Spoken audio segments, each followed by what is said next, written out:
Normandy, the summer of 1944. A stretch of country road somewhere behind the German front, screened by hedgerows on either side. A German motorcycle messenger, a Kradmelder, in the language of his own army, has been given a folded slip of paper and a destination. His machine is a heavy sidecar combination, a flat twin engine of 750 cubic centimeters, built by BMW or by Zundap to a standard the German army had spent years perfecting. He knows the route. He has ridden it before. He wears no armor, because a messenger cannot carry armor and still move fast, and speed is the entire reason he exists. His orders are simple. Get the message from one headquarters to another, because the telephone line is cut and the radio cannot be trusted. He does everything his training tells him to do. He keeps his speed up, he watches the sky, he listens for engines above the note of his own. Think about what the ride actually demands of him. His own engine is loud, a hard, flat drumming that fills his ears and drowns out the world. The wind tears past his helmet. His attention is split 3 ways at once, between the road ahead with its ruts and its craters and its refugees, the message he cannot afford to lose, and the sky he cannot afford to stop watching. The single most dangerous fact of his situation is that the thing most likely to kill him approaches faster than he can react, and often from behind, out of the sun, where he cannot look while also watching the road. He has been taught the tricks. Ride near the edge, near the trees, so you can throw the machine into cover. Stop and listen at intervals. Watch the behavior of anyone ahead of you, because civilians who suddenly scatter have heard something you have not. He does all of it, and it narrows his odds without ever making him safe, because the fundamental arithmetic cannot be beaten. A man on a road moving at the speed of a motorcycle cannot outrun or outturn an aircraft diving at several times his speed with the height and the time to choose its moment. None of it saves him. There is no roadblock ahead. There is no ambush waiting in the hedge. There is no enemy patrol on this road, because there is no enemy for miles in any direction that a map would recognize as a front line. And then, from somewhere above and behind him, exactly where he could not watch, a single fighter bomber tips out of the sun, and a stream of heavy machine gun fire walks up the road and across the rider and his machine in the space of a single breath. The aircraft does not circle, it does not confirm. It was not sent to kill him specifically. It was sent to hunt whatever happened to be moving on the roads that day, and he was moving. To the pilot, he was a shape on a road, a target of opportunity worth a single pass and a short burst.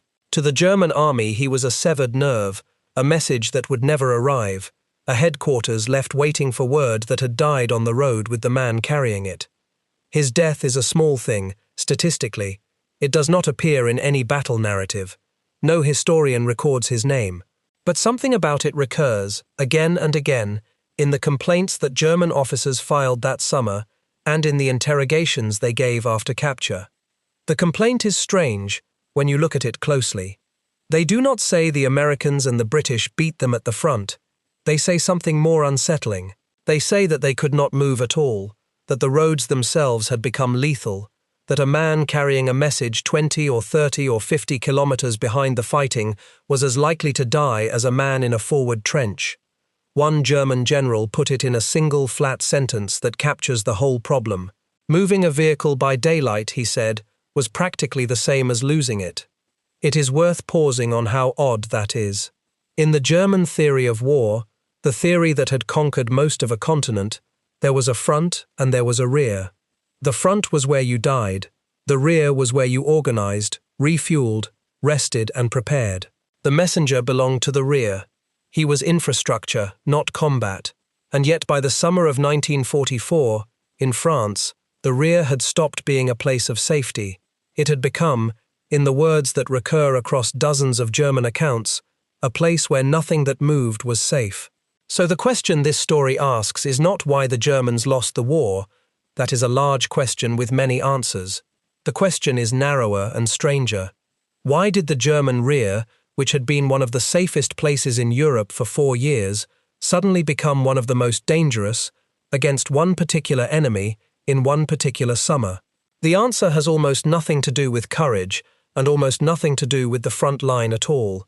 It has to do with a way of thinking about war that had been assembled, quietly and without much notice, in the 2 decades before the invasion.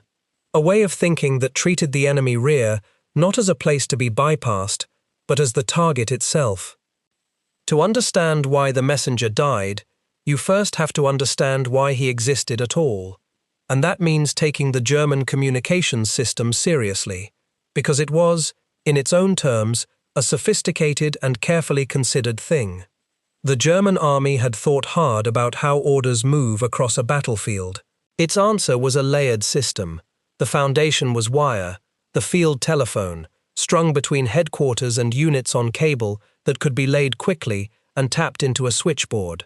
Wire was the preferred method wherever the situation held still long enough to string it, because wire was private. A telephone call did not broadcast itself to the enemy. Above the wire sat the radio, reserved above all for fast-moving operations, for the armored thrusts where no one had time to lay cable. And the Germans understood radio's central weakness better than almost anyone. A radio transmission announces itself. It can be intercepted, direction found, and located. In the early war, their tanks often carried receivers but not transmitters for exactly this reason, so that a platoon could hear commands without every vehicle betraying its position by talking back. And beneath both of these, underpinning the whole structure, was the human messenger. When the wire was cut and the radio was unsafe or unavailable, a man carried the message in his hand. This was not a primitive holdover. It was a deliberate and necessary layer of redundancy, the fallback that made the rest of the system robust. The motorcycle messenger was the fastest form of that fallback. Early in the war, motorcycle troops, the Kradschützen, had been something close to elite. They rode alongside the panzers in the great advances into Poland and France, scouting ahead, screening flanks, carrying the momentum of the blitzkrieg forward on 2 wheels. Whole battalions of them existed. But as the war went on, and the armored half-track came into its own, the mass motorcycle formations faded. By 1943, the motorcycle had mostly been pushed into support roles, and the most important of those roles was carrying messages. The machines built for this work were serious pieces of engineering, and it is worth dwelling on them, because their quality is part of the story's irony. The BMW R75 and the Zundap KS750 were heavy sidecar combinations, each powered by a flat twin engine of around 750 cubic centimeters. They were not ordinary motorcycles with a passenger seat bolted on. Power was driven not only to the rear wheel but to the sidecar wheel as well, through a locking differential, so the machine could pull itself through mud and broken ground that would have stopped a normal bike. They had low-range gearing for rough country and even a reverse gear, a rare thing on a motorcycle.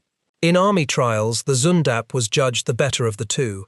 The German High Command thought so highly of these machines and worried so much about the cost and complexity of building 2 separate designs that it ordered the 2 firms to share parts under a rationalization program, standardizing much of the 2 machines so they could be produced more efficiently.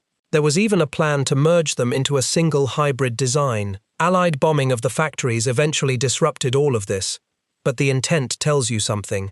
This was an army that took its messengers seriously enough to engineer a specialized, expensive, all-terrain machine to carry them. The rider who died on the Normandy road was not an afterthought. He was the product of years of deliberate design, mounted on one of the most capable military motorcycles in the world. And that is exactly why his death is so revealing. The German army had optimized everything within its control. It had built the machine, it had trained the rider, it had layered the communications system so that when the wire failed and the radio fell silent, the message would still get through on 2 wheels. Every part of that chain was sound. What the army could not do, what no amount of engineering on the messenger's side could touch, was change the nature of the space he had to cross. The rider was a perfect solution to the problem of carrying a message quickly.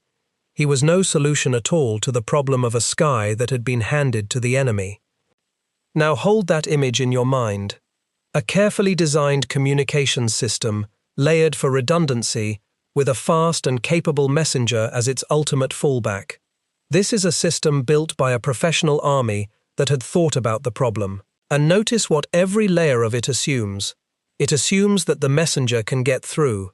It assumes that the space between two headquarters is space you can cross. The entire logic of the rear depends on one unspoken premise, that the rear is a place where movement is possible. Hold on to that premise, because it is the thing that is about to break. If you find this kind of history worth your time, the forgotten machinery behind what actually happened, the systems and assumptions beneath the famous battles, consider subscribing and leaving a like. It genuinely helps this kind of detailed work reach more people who care about getting it right. For 4 years, that premise held completely. To see how safe the German rear had been, you only have to look at the campaigns that built the German legend. In Poland in 1939, in France in 1940, in the opening months of the invasion of the Soviet Union in 1941, the Germans owned the sky. The Luftwaffe went ahead of the army and swept the air clear, and under that umbrella, the German rear functioned like clockwork. Supply columns rolled forward by daylight. Messengers rode open roads. Headquarters operated in the open. The enemy air forces of 1940 and 1941 could not reach behind the German front in any sustained way, and so the German rear was, for practical purposes, a sanctuary. Movement was free. The messenger got through. The system worked exactly as designed, and it worked so reliably that its central assumption became invisible. No one had to think about whether the rear was safe, because it always had been. This is the thing that makes the later story so hard for the German officers to process. They were not remembering a war in which rear areas were always dangerous. They were remembering the opposite. They had spent the early war as the ones with air superiority, the ones whose aircraft ranged over the enemy's supply roads, while their own roads stayed open. They knew exactly what it looked like to hold that advantage, because they had held it. What they had never experienced, what their entire system had never been stress-tested against, was the reverse. They had never been on the receiving end of an enemy who did to them what they had once done to others, only more thoroughly, and with a system built specifically to make the rear the target. Because that is the crucial point about what the Allies built, and especially what the Americans built. It was not simply that the Allied air forces were larger, though they were. It was that a particular idea sat underneath the whole apparatus. The idea was that you did not need to win the battle at the front if you could make the enemy's rear impossible to use. You did not need to find and destroy a specific unit. You needed only to make the roads, the rails, the bridges, and the open country behind the enemy so dangerous that his army slowly strangled, unable to bring forward the fuel, the ammunition, the reinforcements, and the orders that keep an army alive. The messenger on the road was not the target of that idea. He was a symptom of it. He died because he happened to be a moving object inside a zone that the Allies had decided to treat as a killing ground by default. Consider first what this looked like from the air, because the air is where it began. By the time of the invasion of France in June 1944, the Allies had won something close to total air supremacy over the battlefield.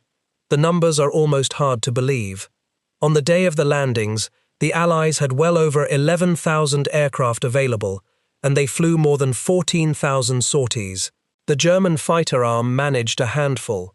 The German fighter general Adolf Galland admitted the truth of it without flinching, that from the very first moment of the invasion, the Allies had absolute air supremacy.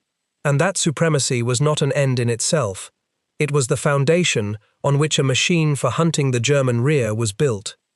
The Americans organized this hunting into tactical air commands, each one wedded to a ground army. The 9th Air Force provided the muscle, with the 9th Tactical Air Command supporting the 1st Army and the 19th Tactical Air Command supporting Patton's 3rd Army. The British and Canadians had their own 2nd Tactical Air Force doing the same work in their sector. The weapon of choice was the fighter bomber. For the Americans, it was above all the P-47 Thunderbolt, a huge and rugged machine carrying 8 heavy machine guns and, under its wings, bombs or rockets. For the British, it was the rocket-firing Typhoon. And the way these aircraft were used is the heart of the matter. They flew what the Allies called armed reconnaissance.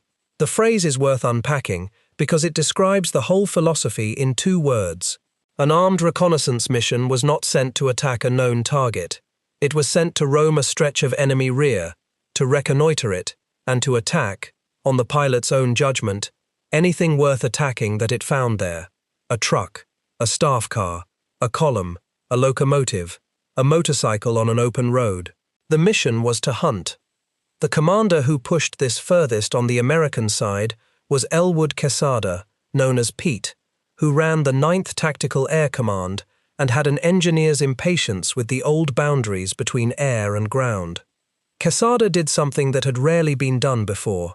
He put Air Force radios inside the lead tanks of American armored columns, and he put pilots on the ground with the tankers to talk to the aircraft overhead.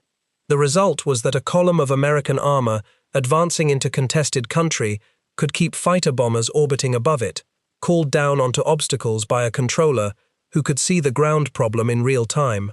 Over Patton's Third Army, Otto Wayland's 19th Tactical Air Command took the same idea and ranged far ahead, sending fighter bombers roaming up to 30 miles beyond the leading tanks, tearing up the roads the Germans needed to use before the Germans could use them.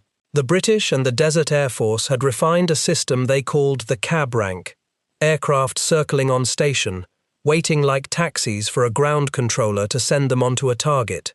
Whatever the local name, the effect was the same.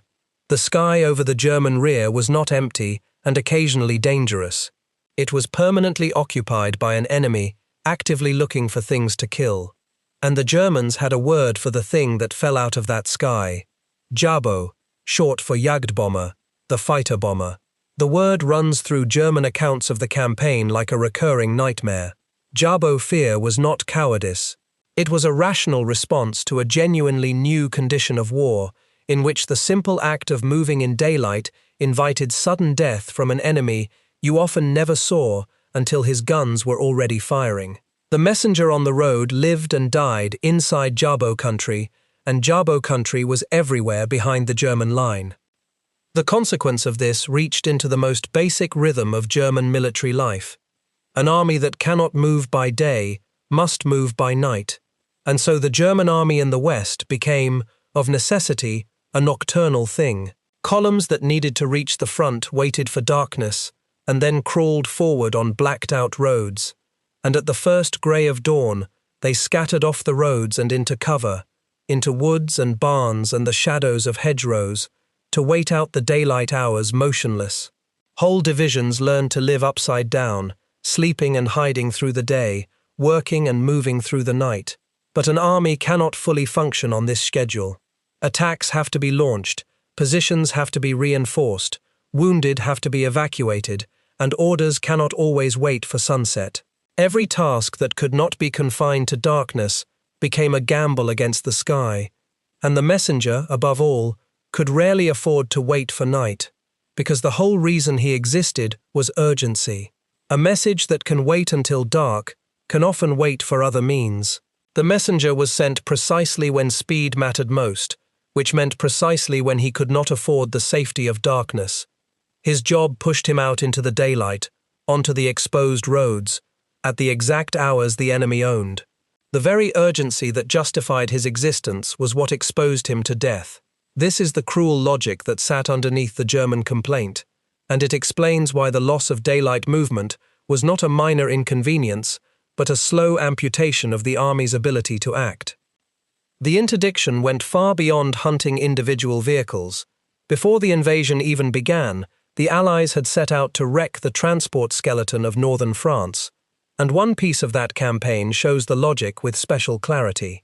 It was given the almost playful codename Chattanooga Choo Choo, and its purpose was to destroy the German rail system by killing the trains themselves. Fighter bombers went after locomotives directly, shooting them up wherever they found them, because a locomotive was hard to replace, and a dead locomotive stopped everything behind it. In a matter of weeks in the late spring of 1944, these attacks destroyed or damaged hundreds of locomotives and cut the French rail lines in scores of places. French train crews, understandably, began to melt away rather than drive what had become rolling targets. By the middle of the summer, rail traffic in the region had collapsed to a fraction of what it had been at the start of the year. Rail was finished as a reliable option, and everything the trains had carried was forced down onto the roads instead. And the roads, as we have seen, belonged to the Jabos. The effect of all this on German movement is best captured by a single famous march.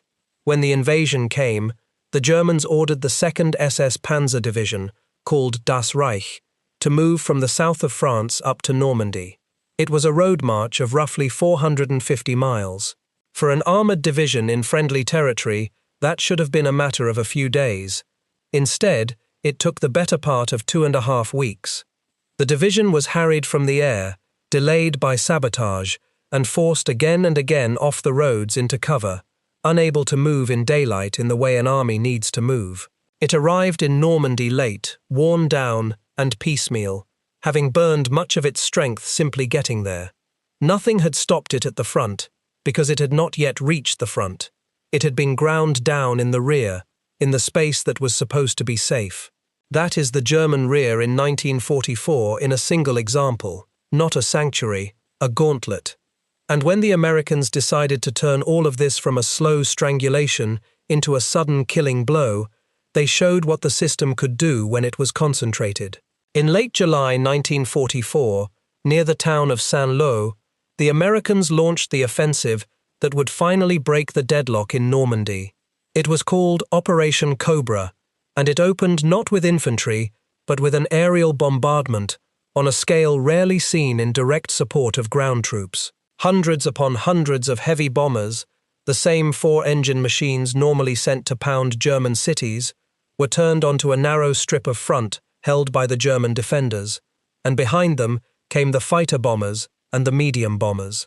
The division that lay under the heaviest weight of that bombing was the Panzer Lehr Division, one of the best-equipped armoured divisions in the German army. What the bombing did to it was not primarily to destroy its tanks, though some were flipped and buried. What it did was erase the division's ability to function as an organised thing. It tore up every road and track. It cut every telephone line. It smashed the radios.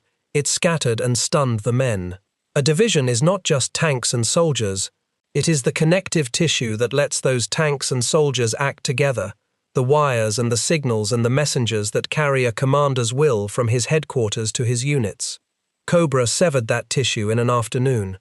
And notice what that severing does to our story. When the wire is cut and the radio is destroyed, the army falls back on the last layer, the human messenger, at the precise moment that the roads he must use have been turned into a cratered moonscape swept by aircraft. The messenger's importance and the messenger's danger rose together, driven up by the same blow. If the slow ordeal of Das Reich shows the strangulation, then a single day in August shows the killing at its most concentrated, and it is worth telling in detail because it is both the best proof of the thesis and the best illustration of why the thesis must be told honestly. In early August 1944, Hitler ordered a counterattack. The Americans had broken out of Normandy and were pouring westward and southward through a narrow gap around the town of Avranches. Hitler's answer was to gather the strength of several panzer divisions and drive them west toward the coast, to cut the American breakout at its neck. The operation was called Lüttich, and it aimed itself at the town of Mortain. It was exactly the kind of concentrated armoured thrust the German army had used to win its early victories, tanks massed at a chosen point, driving hard for a decisive result. It failed, and the way it failed is the whole point. The Americans knew it was coming because they were reading the German codes, and they were ready. When the morning mist burned off on the first full day of the attack, the fighter bombers came. The rocket-firing typhoons of the British and the thunderbolts of the Americans fell on the massed German armour in the open, and the attack, which depended entirely on movement and momentum, stalled under the weight of the air assault. A German general who commanded one of the divisions in that attack described it plainly afterward. Suddenly, he said, the Allied fighter bombers swooped out of the sky, coming down in hundreds, firing their rockets at the concentrated tanks and vehicles, and against them the Germans could do nothing and could make no further progress. Eisenhower himself credited the rocket-firing aircraft with smashing the head of the German attack. The German counterstroke at Mortain, the last real armored offensive the Germans could mount in the West, was broken largely in the open, from the air, before it could develop. Now here is where honesty makes the story stronger, rather than weaker. After the battle, Allied teams went out and counted. The pilots over Mortain had claimed to destroy well over 200 German tanks. When the wrecks were physically examined on the ground, the truth was very different. Of the German armored vehicles actually lost in that battle, only a single figure number, fewer than 10, could be shown to have been destroyed by air attack at all. The rockets, it turned out, were wildly inaccurate, and most of them missed. So how do we square that with the fact that the air attack broke the offensive? The answer is the true mechanism of air power, and it is more interesting than the myth. The aircraft did not need to destroy the tanks, they needed only to stop them. Under that storm of rockets and machine gun fire, German crews abandoned intact vehicles and took cover. Columns scattered, movement froze. The soft vehicles, the fuel trucks and the supply carriers, without which the tanks are just steel boxes, burned in large numbers. The offensive did not fail because its tanks were blown apart. It failed because it could not move, could not supply itself, and could not press forward, under an enemy who owned the sky above it. The tanks survived, and the attack died anyway. That is the pattern of this entire war behind the front, stated in a single battle. It is not about how many machines the aircraft physically destroyed. It is about the fact that they made an entire zone impossible to operate in. If Mortain shows the German army stopped in the act of attacking, then what came next shows it destroyed in the act of retreating, and it is the most terrible image of the whole campaign. When the Mortain counterattack failed, the German armies in Normandy were left dangerously exposed, with the Allies swinging around both their flanks. Tens of thousands of German troops found themselves being squeezed into a shrinking pocket of ground near the towns of Falaise and Chambois, with only a narrowing gap to escape through. To get out, they had to move, and to move meant to pour their columns onto a handful of roads, in daylight, under a sky that belonged entirely to the enemy. What happened on those roads has been remembered ever since as the corridor of death. The Allied fighter bombers and artillery fell on the packed, immobile columns of men, horses, trucks, guns and tanks, jammed nose to tail on the escape routes. The roads became a solid ruin of burning and shattered vehicles, and the vehicles behind could not get past the wreckage ahead, so they too were caught and destroyed in their turn. Estimates of the German dead in the pocket run to many thousands, with tens of thousands more taken prisoner, and the loss of equipment was catastrophic. Hundreds of tanks and thousands of vehicles left burned or abandoned. Eisenhower walked the ground afterward. He described it as one of the greatest killing grounds of the war, a scene from Dante, where it was possible, he wrote, to walk for hundreds of yards stepping on nothing but the dead. Here again, honesty requires noting that the air forces claimed far more destroyed vehicles than the ground surveys could later confirm, and much of the physical destruction was done by artillery and by the simple gridlock of the roads. But the essential truth stands undamaged. An entire German army group was wrecked because it was forced to move, in daylight, through a rear area that the enemy had turned into a place of slaughter. The front had not collapsed first. The rear had. And the men died in the space between the fighting positions, on the roads, exactly where the messenger died, only in their tens of thousands. With those two battles in view, the strangling of Das Reich, the breaking of Mortain, the slaughter at Falaise, one detail deserves special emphasis, because it changes how you see the messenger on his road. The thing the fighter bombers were best at killing was not the tank. It was precisely the kind of target the messenger represented. The unarmored, the soft-skinned, the trucks and the cars and the fuel carriers and the motorcycles, the thin-walled vehicles that make up the great majority of any army and keep its armor fueled, fed, and connected. Against these, the aircraft were murderously effective.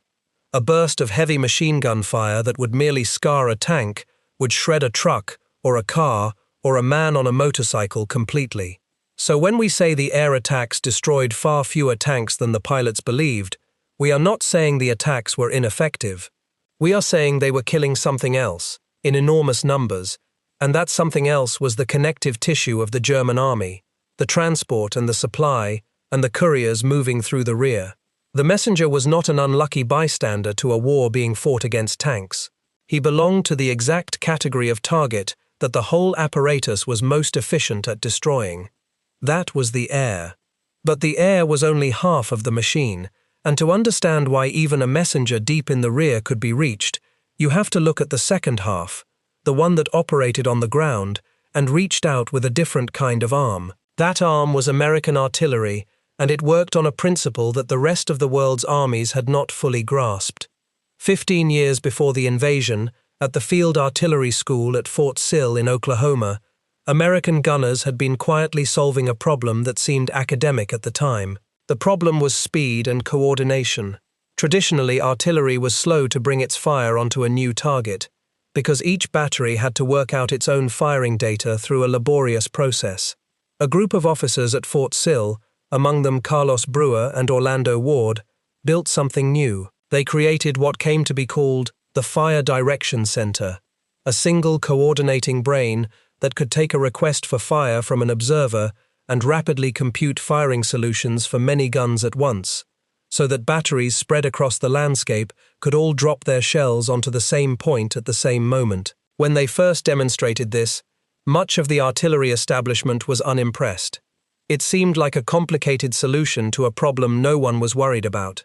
But the men at Fort Sill kept refining it through the lean years of the 1930s, when the American army was a small and underfunded thing, ranked below the army of many minor powers, largely ignored by its own nation. What they built matured into a capability the Americans called time on target. In practice, it meant that a single observer, even a junior one, looking at a piece of ground, could call for fire and have the shells of many batteries, sometimes an entire division's worth of artillery, arrive on that one grid square simultaneously, without warning, all at once. The Fire Direction Center made the mathematics of it manageable and fast. And crucially, the Americans pushed the ability to call for this fire far down the chain of command, down to observers moving with the forward troops, so that the power to summon a storm of steel was not locked away with the senior commanders, but available close to the action. German artillery, technically excellent in its own right, could not match this responsiveness. It relied more heavily on careful pre-planning and survey, and an unexpected threat from an unexpected direction could take it 10 or 15 minutes to answer, if it could answer at all. The American system could answer in a few. The observers were the key that turned this from a slow weapon into a fast one. The Americans trained and positioned artillery observers well forward and gave them the radios and the authority to call for fire directly. Some rode in small, slow spotter aircraft that loitered over the battlefield, looking down into the German rear, watching the roads and the tree lines and the crossroads. A single such observer, seeing movement on a road, a column forming, a crossroads in use, a vehicle where a vehicle should not be, could pass a grid reference back and bring down the massed fire of many batteries onto that point within minutes. The messenger, riding a road he believed was safely behind the fighting, could be watched from above by an eye he never saw, connected by radio to guns miles away, and killed by shells that arrived without any warning at all, fired by men who never laid eyes on him directly, but only on the coordinate he happened to be crossing. He was not being hunted as an individual. He was moving through a landscape that had been placed under continuous observation and was pre-wired for sudden fire. Set the air and the artillery side by side, and you begin to see the shape of the thing the Germans were actually facing. It was not one weapon. It was an integrated system for reaching into space that used to be safe. The fighter bombers roamed the rear from above, hunting anything that moved. The artillery reached out from the ground, able to saturate a point on short notice with the fire of dozens of guns, guided by observers who watched the rear from the air and from the high ground. And the whole apparatus was tied together by radio. The German rear was no longer bounded by the range of German rifles at the front. It was inside the range of a system that could strike from the air across the whole depth of the operational rear, and from the ground across the reach of the guns, on the strength of a single observation, or a single pilot's decision. This is why the messenger died. He was not killed by a breakthrough at the front. He was killed by a system designed to make his entire world dangerous. A system in which being behind the lines no longer meant being out of reach. And that system was about to be handed one more piece. A piece that closed off the last refuge a man on an exposed road instinctively reaches for. For 30 years, since the first great artillery bombardments of the earlier World War, a soldier caught in the open under shell fire had one reliable friend, the ground itself. If you could throw yourself flat, get into a ditch, a furrow, a shallow scrape in the earth, you had a real chance, because a shell that strikes the ground sends most of its fragments up and out, over the body of a man lying prone. Hugging the earth worked. It was the oldest instinct in modern war, and it was sound. The Americans introduced a device that quietly cancelled that instinct. It was a fuse, a small radio transmitter built into the nose of an artillery shell, broadcasting continuously as the shell flew and listening for the echo off the ground. When the echo told it that it had reached a set height above the earth, a few tens of feet up, it detonated the shell in the air, above the target, raining fragments straight down. This was the proximity fuse, one of the most closely guarded secrets of the war. Developed by a scientific effort, the Americans protected almost as jealously as the atomic program, for fear that a dud might fall into enemy hands and be copied. For more than 2 years it was kept back from land use, reserved for shooting down aircraft over the sea, precisely so the secret would keep. The German laboratories had looked at the same engineering problem, the problem of building electronics that could survive being fired from a gun, spinning and slammed by enormous force, and had concluded it could not be done with the technology they had. They were wrong, but their conclusion meant they had no such weapon, and worse, no defense against it, and no expectation of it. When the German army launched its great surprise offensive in the Ardennes in December 1944, the American High Command finally released the proximity fuse for use on the ground. The restriction came off within about 2 days of the request. The effect was immediate and terrible. Artillery firing airbursts overhead defeated the one protection a soldier in the open had always relied on. Being flat on the ground no longer helped, because the shell was no longer striking the ground. It was bursting above him, and the fragments came down. General Patton, who was not a man given to praising equipment over men, wrote bluntly that the new shell was devastating, and predicted that once every army had it, the whole business of taking cover from artillery would have to be rethought from the beginning. Layer that on top of everything else, the roaming fighter bombers, the responsive massed artillery, the observers pushed forward, and you have an environment in which concealment and cover, the two things a soldier uses to survive, were both being systematically stripped away. The messenger could not hide from the aircraft on the open road, and a man caught by the guns could no longer reliably hide from them in the earth. Now return to the German side and stand inside the problem as they experienced it, because their reaction is the most revealing part of the whole story. These were not naive soldiers. They were, many of them, veterans of years of hard war, men who had helped invent modern mobile warfare and had practiced it brilliantly. And they were reduced, again and again, to a single baffled complaint that recurs across their reports and their interrogations with remarkable consistency. They could not move. Rommel, commanding the defense, wrote it plainly in his reports that summer.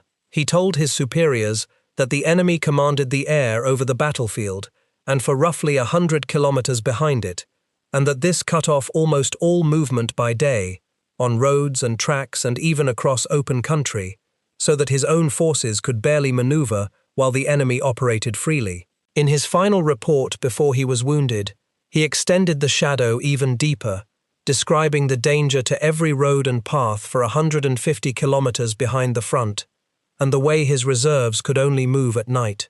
There is a line attributed to him that distills it to its essence. The enemy's air superiority, he said, had a grave effect on German movement, and there was simply no answer to it. He was not alone, and the chorus matters because it shows this was not one man's excuse, but a structural condition every senior German commander in the West recognized. Von Kluge, who replaced Rommel, told Hitler that against the total enemy air superiority, there was no tactic that could compensate for its annihilating power except to withdraw from the battlefield altogether.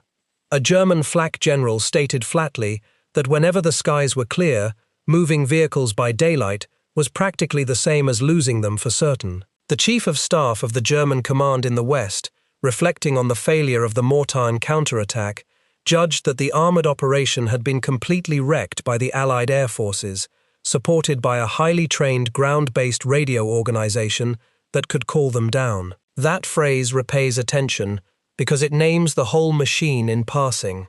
It was not just aircraft, it was aircraft plus the ground network that directed them, the radios and the observers and the controllers who turned raw air superiority into precise, responsive killing. A German staff assessment of the invasion put a number on the reach of it, describing how enemy aircraft chased vehicles along the roads and interrupted all major movements in good weather, controlling not only the battlefield itself, but the approach and supply roads to a depth of 150 to 200 kilometers. That is the measurement that matters for our messenger. The dangerous zone was not a few kilometers behind the fighting, it extended backward through the entire operational rear, deeper than most messengers would ever need to ride. Von Rundstedt, the senior commander in the West, reported that Allied air power stifled German attacks, and, in a detail that goes to the very heart of this story, that heavy losses of radio equipment to fighter-bomber attack were making it difficult even to report and communicate. Read that again, because it closes a circle. The air attacks were destroying the German radios, and when the radios were gone, the Germans were thrown back onto their last layer of communication, the human messenger, at the exact moment when the roads he had to ride were at their most lethal. The system that hunted the German rear was cutting the electronic links and forcing more traffic onto the couriers, while simultaneously making the couriers' roads a killing ground. The messenger was being pushed out onto the road by the same force that was waiting to kill him on it. The commander of the Panzer Lehr Division, Fritz Bayerlein, gave some of the most vivid testimony of the war on this point, though like much dramatic testimony from defeated generals, it needs to be read with some care about its exact numbers. Ordered to march his division up toward the invasion front in the first days of the fighting, Bayerlein watched the roads become what he called a fighter-bomber racecourse, his columns bleeding trucks and half-tracks and fuel carriers under repeated air attack before they had fired a shot. Later, when the Americans launched their great breakout offensive near Saint-Lô and preceded it with a carpet of bombs, Bayerlein described the aftermath in terms that have become famous. The land, he said, looked like the surface of the moon, the craters touching rim to rim. All communication had been cut. Command was impossible. Some of his men, he said, lost their minds under the bombardment. And into that shattered zone the American artillery poured its fire at the same time. Bayerlein's estimate of his own losses was almost certainly exaggerated in the telling, and honest history has to say so, but the essential picture of a division wrecked and paralyzed in its own rear before it could properly fight is accurate and is corroborated many times over. There is one incident that stands above all the others as the perfect emblem of this new reality, and it is worth telling carefully, including the parts that remain uncertain. On the 17th of July 1944, Rommel himself, a field marshal, the most famous soldier in the German army, was riding in his staff car on a road in Normandy, returning from the front. This was not a messenger on a motorcycle, this was the theatre commander, in a powerful car, with a driver and staff, on a road well behind the fighting, and an Allied fighter swept down and strafed the car. The rounds struck the vehicle, wounded or killed the driver, and sent the car crashing off the road. Rommel was thrown out and gravely injured, his skull fractured, and he was removed from command, as it happened just days before the failed plot against Hitler that would eventually consume him. Historians still argue about which pilot fired the burst, and the honest answer is that it has never been settled with certainty. Several Allied pilots have been proposed over the years, and the evidence points most strongly to a Canadian flying a Spitfire, but the case is not closed, and it would be wrong to state it as fact. What is not in doubt is the meaning of the event. If a field marshal in a staff car on a rear road was not safe, then no one on any road behind the German line was safe. The commander who had written report after report, warning that daylight movement had become impossible, was himself struck down by the very thing he had been describing. The rear had come for the man in charge of the rear. So when the Germans were captured and questioned, the same words came back over and over, from men in different units who had never spoken to each other and shared no story to coordinate. They could not locate the enemy who was killing them. They could not move without being hit. There is something worth noticing in the very consistency of it. When many prisoners from unconnected units, with no chance to compare notes, give the same account in the same words, that account is not a rehearsed excuse. It is the shape of a shared reality pressing on all of them at once. These were men from different divisions, different branches, and different chains of command, who had experienced the same thing independently and reached for the same description. The reach of the enemy, the impossibility of movement, the sense that there was no safe distance, no depth of rear that put you beyond danger. American intelligence officers compiling these interrogations noted how consistently the same complaint recurred from the high command down to the ordinary soldier, that the most crushing thing about the Allied way of war was not any single weapon, but the reach of the whole system, its ability to make every road and every open field a place of danger. One committee summarizing the interrogations concluded that from the highest general to the private in the field, German opinion agreed that air power was the most striking feature of Allied superiority, and Hitler himself, near the end, privately admitted that the whole military predicament came down to the enemy's command of the air. The confusion in these accounts is the confusion of men whose understanding of war did not contain the thing that was happening to them. They had a word for defeat at the front. They had no word for an army that could be killed everywhere at once, in the places that were supposed to be safe. Here, then, is the forensic verdict, and it is not the one the popular story usually gives. The messenger did not die because he was careless. He was not careless. He did everything his training and his experience told him to do, and it did not matter. His machine did not fail him. His army's communications system did not fail in the sense of being badly designed. It was a thoughtful, layered, professional system. What failed was something deeper than any of these. What failed was a set of assumptions about the shape of war itself, assumptions so basic that the men who held them had never had to examine them, because for 4 years, reality had confirmed them at every turn. The German way of war was built around movement and the maneuver of forces, and it quietly assumed that behind the fighting there existed a zone of relative safety through which forces and supplies and messages could flow. That assumption was not stupid. It was correct for most of military history, and it had been triumphantly correct for the Germans themselves in the campaigns that made their reputation when they held the air and their own rear was a sanctuary. The Allies, and the Americans in particular, did not outfight the Germans inside that shared assumption. They discarded the assumption. They built an integrated system, air power roaming the rear, artillery reaching deep and fast, communications and observation tying it all together, that treated the enemy rear not as space to be crossed on the way to the decisive battle, but as the decisive battle itself. They decided that if you make it impossible for an army to move, to supply itself, to pass an order from one headquarters to the next, then you do not need to defeat that army at the front. It defeats itself, starved and blind and paralyzed. There is a difference in philosophy underneath this, and it is worth stating plainly because it explains more than this one campaign. The German genius was for the initiative of the man on the spot, for training commanders to seize the moment and act, a doctrine of decentralized boldness that produced extraordinary soldiers and extraordinary tactical results. The American approach leaned the other way. It treated the individual soldier and his commander less as independent actors and more as connected parts of a larger designed system, with much of the decisive thinking done beforehand, in the design of how air and artillery and communication would work together. Both approaches produced excellent fighting men. Only one of them produced a machine that could kill a messenger 50 kilometers behind the line as a matter of routine. The German soldiers' brilliance was expressed at the point of contact.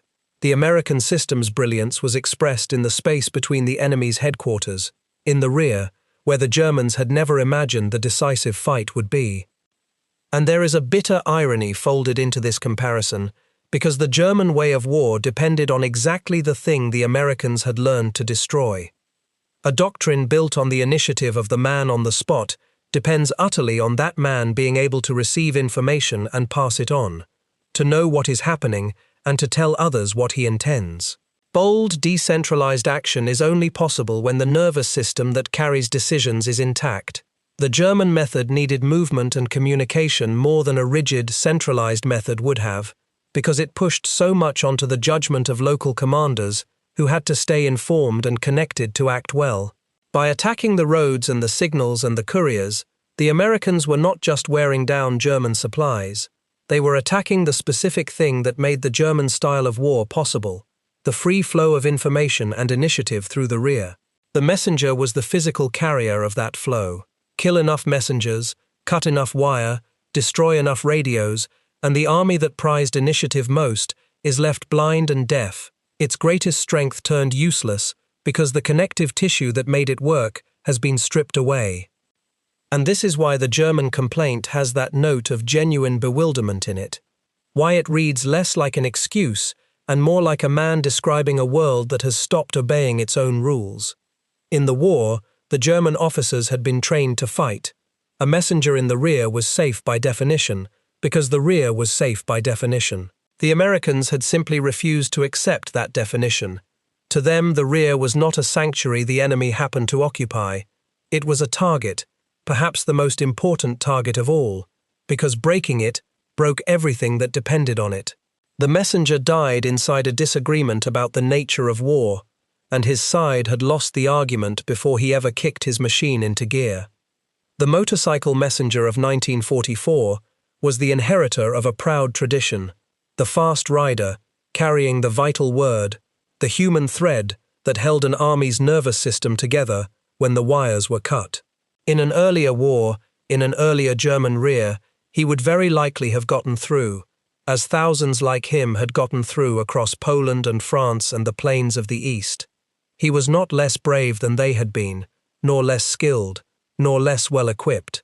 He simply rode into a different kind of war, one in which the safe rear he had been trained to trust no longer existed, dissolved by an enemy who had spent 20 quiet years learning to reach the places that used to be out of reach. He watched the sky, and the sky was the danger. He kept to the roads, and the roads were the trap. He carried his message fast, because speed was supposed to be safety, and speed could not outrun a diving aircraft that had all the height and all the time in the world. He died without a shot fired at the front near him, on a quiet road, doing his duty correctly, and the officers who sent him spent the rest of the war and the rest of their lives trying to explain a thing that their entire understanding of war had told them was impossible. That a man could do everything right, in a place that was supposed to be safe, and still be found, and still be killed, by an enemy who did not need to see the front to win the war behind it. If this account gave you something to think about, a like helps it reach other people who care about the history beneath the history, and subscribing means the next deep dive will find you when it lands. Thank you for listening all the way to the end.